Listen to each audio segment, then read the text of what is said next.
प्रोजेक्टचं नाव आहे Neuralink. Human brain असं म्हणतात की किती मोठा संगणक बनवला तरी it cannot compete with human brain. म्हणजे त्याचे जे परमिटेशन कॉम्बिनेशन आहे, त्याची जी सगळी यातायात आहे किंवा त्याचे जे सायनप्सेस कनेक्ट होतात, त्याची जी मेमरी आहे, त्याचे जे सगळा प्रकार आहे तो त्या ब्रेनमध्ये एका मेंदूमध्ये संगणकाच्या कैक पटीने आहे. कैक म्हणजे कैक काय त्याला सेव्हरल टाईम्स हजारो लाखो पट येते त्याच्या क्रिया प्रतिक्रिया सगळ्या, आणि त्यात परत भावना आहेत, संवेदना आहेत, सगळं आहे. तर तो असं म्हणतो की मी न्यूरोलिंक तयार करतो आहे की AI माणसाच्या ब्रेनशी मिक्स होऊन जाईल, ब्रेनच्या फंक्शनरीशी.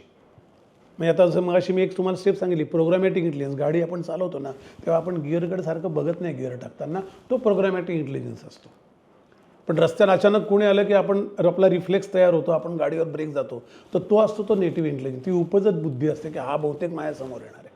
तर हे जे अँटिसिपेटरी जी बुद्धी असते की ती अँटिसिपेट करते, ही प्रोसेस असते अँटिसिपेशनची, ती ब्रेनमध्ये चालते.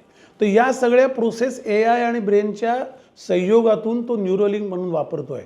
पण त्याचा सगळ्यात मोठा त्याने दिलेला त्या डॉक्युमेंटमध्ये जे दिलं आहे ते इतकं भारी आहे. तो म्हणतो अल्झायमर होता, डिमेन्शिया होतात, माणसं ओळखत नाहीत, माणसांना आठवत नाही, पार्किन्सन होतो, हात हलतात, त्यांना नावं आठवत नाही पटकन, अर्धांगवायू होतो. ब्रेनसारखं एक अत्यंत ताकदीचा संगणक जेव्हा पॅरलाइज होतो, तो काही फंक्शन करू शकत नाही, कोणाची वाचा जाते, कोणाची नजर जाते, कोणाचा हात लुळा पडतो, कोणाच्या पँक्रियाज काम करत नाहीत, कोणाची किडनी फंक्शन करत नाही, हे ब्रेनचं जे सगळ्यांवर कंट्रोल ताबा असणं आहे ते जेव्हा विस्कळीत होतं तेव्हा माणूस वेगवेगळ्या आजारांना जातो. तो म्हणतो न्यूरोलिंकचं पहिलं काम या आजारातनं, म्हणजे पॅरालिसिस ही हिस्ट्री असेल, डिमेन्शिया ही हिस्ट्री होईल. किती वर्ष जगायचं तुम्ही ठरवायचं, तुम्ही जगत राहायचं.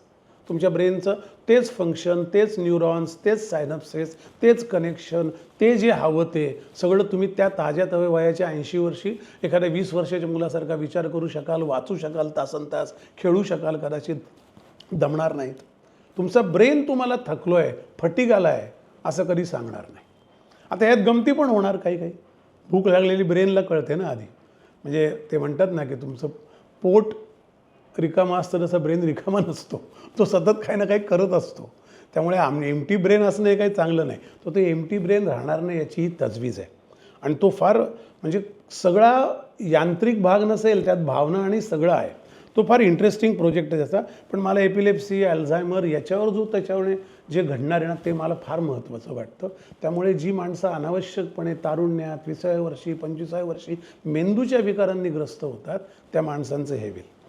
नंतर एक त्याचं आहे ती बोरिंग कंपनी, जे अंडरग्राऊंड ट्रान्सपोर्ट सांगितलं ते त्याचं पूर्ण सगळ्या जगातल्या सगळ्या ज्या व्यामिश्रता आहे किंवा सगळं जे असं चोकअप होतं, जे सगळं एका ठिकाणी अडकतं, त्या सगळ्या अडकण्याला त्याने नाव दिलेलं आहे. त्याच्यावर टनेल सोल्युशन्स फॉर एव्हरीथिंग.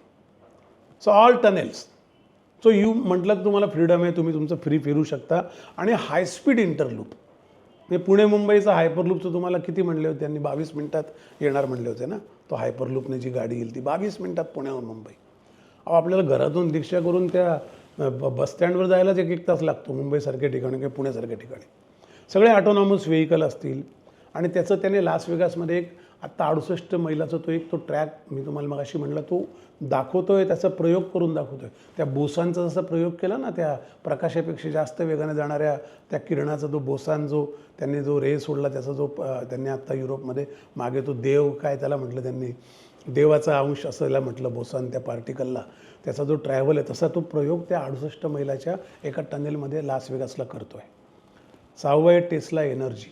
त्याचं असं म्हणणं आहे की तुम्हाला इंटरनल प्लॅनेटरी सिस्टीममध्ये मी फिरवणार आहेच, पण पृथ्वीवर सुद्धा लँड मास असो, सी मास असो, म्हणजे जमीन असो, पाणी असो, इकडून तिकडे तुम्हाला जायचं असेल तर तुम्हाला पटकन जाण्यापेक्षा त्याकरता तुम्हाला एनर्जीची गरजच नाही.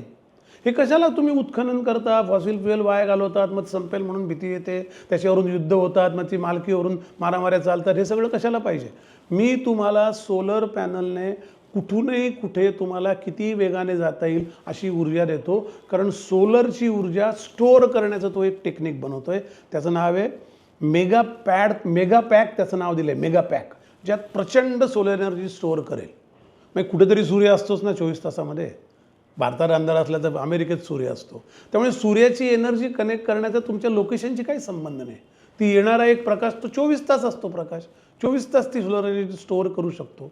त्याच्यावरून तो रिफ्लेक्शन त्याचे करू शकतो. त्या सोलर एनर्जीवर तुमच्या जगातले सगळं ट्रान्सपोर्ट चालेल. त्यात माणसांना डिपेंडन्सी राहणार नाही, अनावश्यक खर्च करायची गरज नाही ऊर्जेकरता. असं हे ऊर्जेचं डिस्रप्शन मॉडेल आहे. त्याचं टेस्ला एनर्जी असतं ते नाव दिलं आहे आणि मेगा पॅक असं म्हटलं आहे.